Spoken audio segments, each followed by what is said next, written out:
A friend of mine from Philadelphia was a Carmelite monk. He studied in Rome. He could read the Bible in Greek and Latin. He knew bishops and cardinals. A short time before he was ordained, he was doing some mission work trying to spread his faith when he encountered a Muslim, and they had an exchange. The Muslim said to him, "I'll become a Christian if you can answer just one question." "What's that?" he asked. "Show me just one place in the Bible where Jesus tells us to worship him." Immediately, the monk started listing the verses he had memorized by heart that the Christians have used in support for the Trinity for centuries. No, wait a second, the Muslim guy said. "I don't want something implied from the text. I don't want the words of the narrator. I want a direct quote from Jesus himself, telling me to worship him."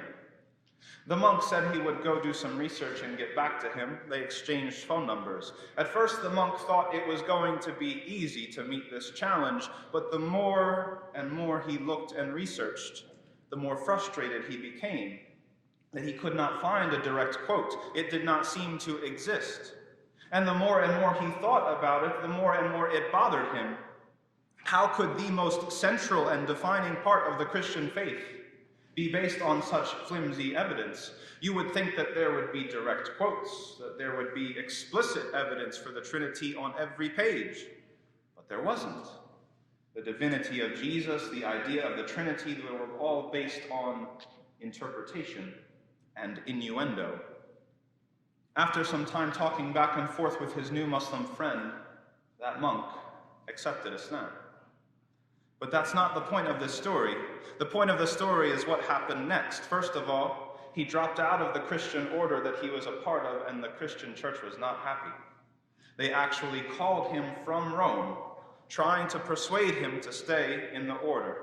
They told him that they would take care of him for life, that he could live out the rest of his days in Rome, hanging out with cardinals and bishops. Just forget about this Islam. He refused. Second of all, his family was furious. They had put him in the monastery in the first place. They were a Catholic family and they were proud of their son. Now that he was a Muslim, they disowned him. They kicked him out of the house. They told him not to come back. Fast forward a little bit, he got married to a Muslim woman and he started a family and named his first son Muhammad. His parents still weren't happy with him, but they wanted to get a little bit involved in his life because of the kids. Still, his mother refused to call her grandchild by his first name, Muhammad. She could not bring herself to say the words. She would simply say him. That individual knows something about how the companions felt.